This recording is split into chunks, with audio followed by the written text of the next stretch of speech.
ફરીથી એકવાર અમારી ચેનલમાં આપનું સ્વાગત છે। એનબીની વાતોમાં ફરી એક નવા પોડકાસ્ટ ઉપર આપનું સ્વાગત છે। ગોગાધામ કાશી કાહવા આવે છે, મહેસાણા જિલ્લામાં કડી તાલુકાના કાહવા ગામમાં આવે છે। ગોગા મહારાજનું આજે ઇતિહાસ વિશે થોડું સમજશું, ગોગા મહારાજનું દર્શન કરીશું। તો વિડીયોમાં બન્યા રહેશો અને અવનવા વિડીયો ચેનલમાં આવતા હોય છે, ચેનલને લાઇક શેર સબસ્ક્રાઈબ પણ કરજો। તો તમે જોઈ શકો છો અહીંયા લોકો પણ છે અને સંપૂર્ણ મંદિરનું કવર કરીશું આપણે। આ રીતે એનું મંદિરનું નિર્માણ કરવામાં આવ્યું છે। મિત્રો, કાશીધામ કાહવા જે ઐતિહાસિક મંદિર છે, ગામની જે ભાગોળ છે તે ગામમાં આવેલું એક મંદિર છે અને આનો ઇતિહાસ થોડોક ટૂંકમાં કહીએ તો વર્ષો પહેલાં રબારી સમાજના જે વડવાઓ હતા। મિત્રો, કાશીધામ કાહવાનો ઇતિહાસ ઘણો લાંબો ગણવામાં આવે છે, પણ ટૂંકમાં કહીએ તો રબારી સમાજના જે પૂર્વજો હતા એમને ગોગા મહારાજ મળેલા છે એવું કહેવામાં આવે છે।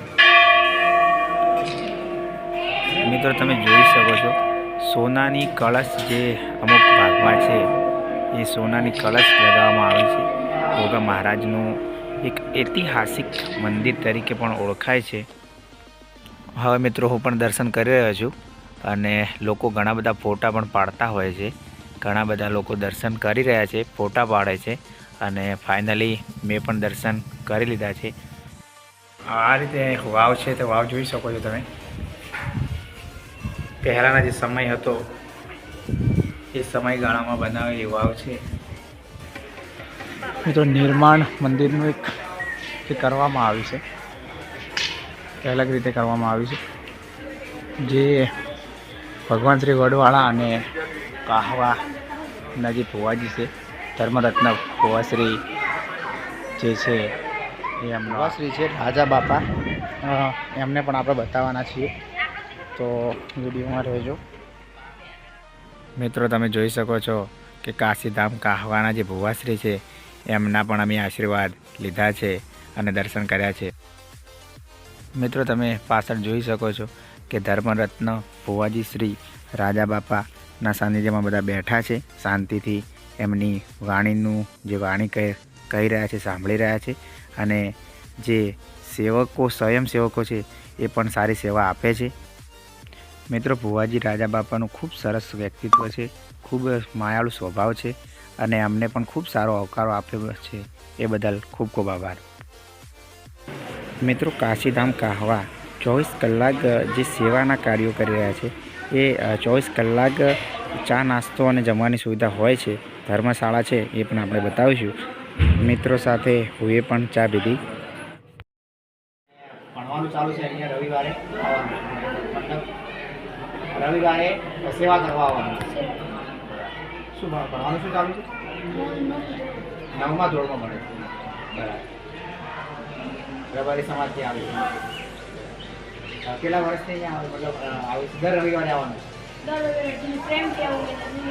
પ્રેમથી જેને આવવું હોય એ મતલબ અહીંયા આવી શકે, બરાબર। અને આમ કોઈ કયા દિવસે ભરાય છે?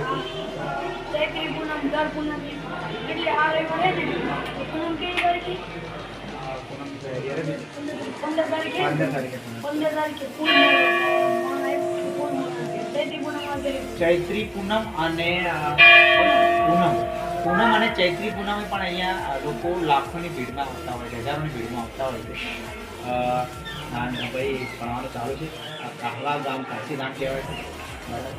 કોઈ ખબર છે કે કાશીધામ કેવી રીતે પડી શકે?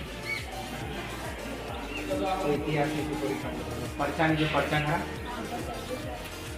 તો તાના કોઈ યાદ તો પરચો કયો તાને ખબર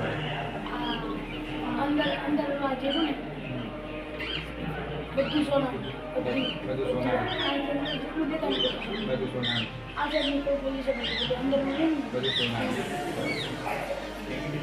વિડીયોમાં તું આવીશ, યુટ્યુબમાં આવીશ, બરાબર?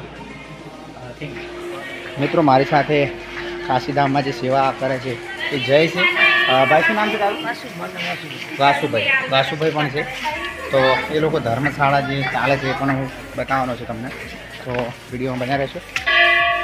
એ ધર્મશાળા છે, અહીંયા લોકો 24 કલાક જમવાનું ચાલુ હોય છે, દરેક રહેવા પીવાની ખાવાની બધી સગવડ અહીંયા હોય છે। તમે જે જુઓ છો જમવાનું પણ ચાલુ છે પાછળ. 3 વાગ્યા છે હાલના સમયમાં, તો પણ જમવાનું ચાલુ છે. રવિવાર છે આજે અને 24 કલાક આ સારવાર જે સ્વયંસેવકો હોય છે આપતા હોય છે. હું સ્વયંસેવક જોડે જઈ રહ્યો છું, તો અહીંયા સેવા 24 કલાક ચાલુ રહે છે. સ્વયંસેવકો પણ મારી સાથે છે. તો મિત્રો આ જે જુઓ છો એ સ્વયંસેવકો છે. રવિવારે તમે આવો છો મતલબ પેલું કરવા માટે, એમ ને, સેવા કરવા માટે? બરાબર. મિત્રો રવિવારે સેવા કરવા અહીંયા લોકો આવે છે અને આ ભણવાનું ચાલુ છે, પણ હોસ્ટેલમાં રહો છો, બરાબર? અને જે પૂનમ પેલા મતલબ કહેવાય ને પાંચમ અને પૂનમે બહુ પબ્લિક હોય છે, એમ ને? રવિવારે બહુ હોય. બરાબર. ભણવાનું ચાલુ છે ને સેવા કરવાનું પણ આવો રવિવારના દિવસે આવો. મિત્રો સ્વયંસેવકો કહી રહ્યા છે કે રવિવારના દિવસે અમે આવીએ છીએ સેવા કરવા માટે અને સારું બધું વ્યવસ્થા છે અહીંયા. તો થેન્ક યુ. અને મિત્રો ફાઇનલી વિડીયો પૂરો થઈ ગયો છે અને કાશીધામ કાહવા તમે આવેલા છો કે નહીં કમેન્ટ્સ કરશો અને વિડીયોને ગમ્યો હોય તો લાઈક શેર સબસ્ક્રાઈબ જરૂર કરશો.